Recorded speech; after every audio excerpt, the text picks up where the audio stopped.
Victoire cruciale du Paris Saint-Germain ce soir face au Racing Club de Lens. Ça avait mal commencé, mais comme d'habitude avec le Paris Saint-Germain, ça finit bien. En tout cas en France, maintenant en Ligue des Champions approuvé. Avant de parler de ce match contre Manchester City mercredi soir, qui sera le match de la saison, le match le plus important de la saison. Paris au pied du mur, mais en Ligue 1, Paris se balade. Paris pas étincelant, mais un Paris à réaction. Et c'est ça qui a évolué dans le Paris Saint-Germain de Luis Enrique. Un Paris Saint-Germain à réaction. Moi, depuis des années, je dis que Paris, à chaque fois qu'ils mènent 1-0, 2-0, bah, ils arrêtent de jouer et ça revient à 2-1, 2-2. Mais là, depuis quelques matchs, Paris se fait mener, Paris revient au score et Paris gagne les matchs. Franchement, contre Espali, on était à 2 doigts du massacre, à 2 doigts de la honte absolue, mais Paris s'en sort quand même. Comme le match en Coupe de France, il y a quelques semaines, Paris est mené à Lens, Paris réagit, Paris revient au score et Paris gagne. Et ça, c'est peut-être différent par rapport aux autres années. Alors, c'est sûr que quand tu vois le PSG, tu te dis, surtout les premières mi-temps en ce moment, bah... Franchement, aucune chance de battre City. Honnêtement, même un City malade, même un City un petit peu en crise de résultats, est toujours plus fort que ce Paris Saint-Germain-là. Est-ce que Enrique est dans le vrai? Ou est-ce que non, Enrique, comme tous les autres, se balade en Ligue 1? C'est ça qu'il faudra savoir. C'est pour ça que vraiment, mercredi soir, ce sera vraiment le juge de paix. Le juge de paix, le Judgment Day, comme je dirais. Très clairement. Là, on va voir vraiment ce que vaut le Paris Saint-Germain de Luis Enrique. On va voir réellement si M. Enrique, son projet, bah, est-ce qu'il y a quelque chose à en tirer? Donc d'abord, avant de parler de ce match contre Manchester City, on va parler de ce Paris Saint-Germain-là. Bon, bah, première mi-temps, rien du tout. Paris n'a strictement rien démontré. Il y avait pas mal d'intensité les premiers quarts d'heure, mais il y a tout simplement des joueurs qui n'ont pas de niveau pour jouer dans cette équipe. Moi, ce que j'ai aimé, c'est la réaction. Ce que j'ai aimé, c'est la deuxième mi-temps de Barcola. J'ai l'impression que Barcola, son but contre Espali, même si c'est une équipe de National 3, ça lui a fait du bien. Apparemment, il a dit en interview que voilà, il n'y avait pas que le football dans la vie, qu'il avait des problèmes personnels, que c'était pour ça que le gars, pendant 11 matchs, il avait été inexistant, mais il ne faut pas oublier quand même le début de saison incroyable de Barcola, les 2 premiers mois, voire les 3 premiers mois. C'est quand même plus de 11 buts, voire 12 buts. Et là, bah voilà, les 2 derniers matchs, 2 buts. Il est passeur décisif sur l'égalisation de Fabian Ruiz. Fabian Ruiz qui revient tout doucement, je ne dis pas que c'est le grand Fabian Ruiz de la Roja, mais il commence à retrouver un petit peu son niveau. Et ça, c'est intéressant avant le match contre Manchester City. Et Barcola, qui vient donner la victoire au Paris Saint-Germain à la 86e minute de jeu. Donc voilà, Barcola pour moi, l'homme du match. Après, très beau match de Lens, on va pas se mentir. Lens y était presque. Mais voilà. Franchement, je ne sais pas quoi penser. Parce qu'on est en Ligue 1 en fait. On est en Ligue 1, on est en Coupe de France, on est au Trophée des Champions. Tu bats 2 fois Monaco qui a battu le Barça. T'as battu Lille qui a battu le Real et l'Atlético Madrid, alors que toi-même, l'Atlético Madrid, tu as perdu contre eux. Donc on ne sait pas vraiment où se projeter avec ce Paris Saint-Germain-là. C'est pour ça que vraiment, on va avoir la définition de ce Paris Saint-Germain de Enrique contre Manchester City de Guardiola mercredi. Très clairement. Le style contre le punch. Guardiola versus Luis Enrique, qui se connaissent quand même plutôt bien. Donc voilà, mais bon, quand même, il a fallu quand même un Paris Saint-Germain qui a dû forcer. Alors, la série continue, le Paris Saint-Germain est invaincu en Ligue 1 sur les 33 derniers matchs à l'extérieur. Et c'est quand même à souligner. Il n'y a personne qui a jamais fait ça. Vous vous rendez compte? Ça fait presque 2 ans, je crois. Ça fait plus d'1 an et demi que le Paris Saint-Germain est invaincu. Invaincu à l'extérieur.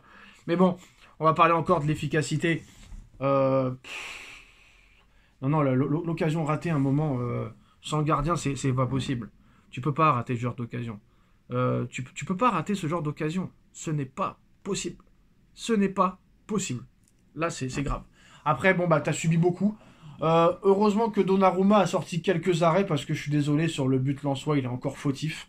Le placement est mauvais. Mais heureusement qu'après, il a sorti les arrêts qu'il fallait. Et j'espère que tous les arrêts qu'il a fait en deuxième mi-temps vont lui donner confiance pour faire une prestation XXL contre Manchester City mercredi soir. Parce que là, Manchester City, c'est quand même une autre paire de manches. Voilà. Après, on peut se poser la question, est-ce que c'est une victoire trompe-l'œil? Parce qu'on ne sait pas quoi penser. La première mi-temps, il n'y a pas grand-chose qui se passe. Et en deuxième mi-temps, tu vois un PSG un peu renouvelé. Moi, j'ai bien aimé la connexion Barcola-Fabian Ruiz. Et vraiment, je trouve que depuis des années, Paris n'avait pas de joueur qui apportait l'impact physique au milieu de terrain. Et j'ai toujours dit que Fabien Ruiz, ça devait être ce joueur-là qui devait amener au milieu de terrain l'impact physique. Parce que Fabien Ruiz, il apporte autant normalement quand il est à son meilleur niveau, autant défensivement qu'offensivement, qu'à la récupération, que les balles vers l'avant. Et on ne le voyait pas, ça. Donc c'est plutôt pas mal. Mais voilà, belle deuxième mi-temps du Paris Saint-Germain. Alors pour moi, l'homme du match, bah, c'est sûr et certain que c'est Barcola. Après, bon... Pour être objectif, Donnarumma s'est bien rattrapé, il a fait un bon petit match. Beraldo, il m'a surpris quand même en défense centrale. C'est un peu mieux que d'habitude. Je dis pas que c'est un grand défenseur central, on va pas non plus exagérer. Mais il progresse, il progresse. Est-ce que Enrique peut en faire un top défenseur central? Je ne sais pas. Tu vois que voilà, Lucas Hernandez à droite, ça le fait pas. Vivement que Hakimi revienne. Mendes, pas top, hein. Mendes, j'ai du mal. Il n'a pas été nul, hein. Il n'a pas été nul, mais je trouve qu'il apporte beaucoup moins qu'avant. C'est pas le Nuno Mendes de 2021-2022. J'espère qu'on le retrouvera mercredi soir. Voilà, Warren, pour moi, il sert à rien. Vitinha, c'est le pilier au milieu de terrain. Fabien Ruiz a fait un très gros match. On aurait pu mettre Fabien Ruiz homme du match aussi, hein, mais bon, quand tu fais une passe décisive et que tu marques un but, en plus de ça, décisif pour la victoire, on peut pas mettre l'homme du match un autre joueur que Barcola. Donc pour moi, Barcola, homme du match. Doué, bon petit match. Kanginli, Kanginli, voilà, c'est le mari à Monsieur Enrique. Il l'adore, c'est comme ça. On peut pas savoir pourquoi, on peut pas savoir le pourquoi du comment. Après, il faut se poser la question de pourquoi Arsenal, Tottenham, Chelsea, Manchester United sont intéressés par Kanginli. L'entrée de Joao Neves a fait du bien.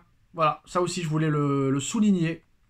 L'entrée de Joao Neves a fait beaucoup de bien au Paris Saint-Germain ce soir. Voilà, victoire du Paris Saint-Germain 2-1. Le Paris Saint-Germain qui file vers un 13e titre de champion de France, parce que là je vois pas comment les autres pourraient rattraper. Monaco qui n'avance plus, Marseille à un moment donné ne gagnera plus, ils sont en sur-régime, Lille c'est un coup victoire, un coup match nul, donc voilà. Après moi le rock, là franchement c'est vrai que j'en attendais beaucoup, mais c'est vrai que Pacho a fait un gros match.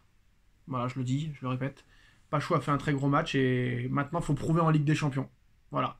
Et j'ai bien aimé aussi en deuxième mi-temps quelques relances, balles au pied du Paris Saint-Germain. J'ai remarqué un petit peu que ça redéfendait, que ça ressortait le ballon, un petit peu comme à l'époque de Verratti, Thiago Silva, Maxwell, etc. Et très belle action. Très belle action. Sur le but de Barcola, moi franchement j'ai été impressionné. Parce que sur le coup tu te rends pas compte dans l'effet du direct. Mais l'action du but de Barcola, elle est exceptionnelle, remarquable, et ça c'est le travail de Luis Enrique. Parce que ça part quand même de Donnarumma, le but de Barcola. Et de Donnarumma, il y a au moins 15 ou 20 passes d'une action millimétrée à montrer dans les écoles de football. Maintenant, le match contre Manchester City, comment ça va se passer? Ça va se rapprocher, c'est sûr et certain, de l'équipe d'aujourd'hui. Est-ce que Marquinhos reviendra? Est-ce que Marquinhos est remis de sa blessure? Je ne sais pas. Beraldo a fait un bon match, mais je ne sais pas si contre Manchester City, ça va suffire. Maintenant, voilà. L'action qu'il va falloir faire mercredi, excusez-moi, il va falloir tout donner. Il va falloir vraiment tout donner.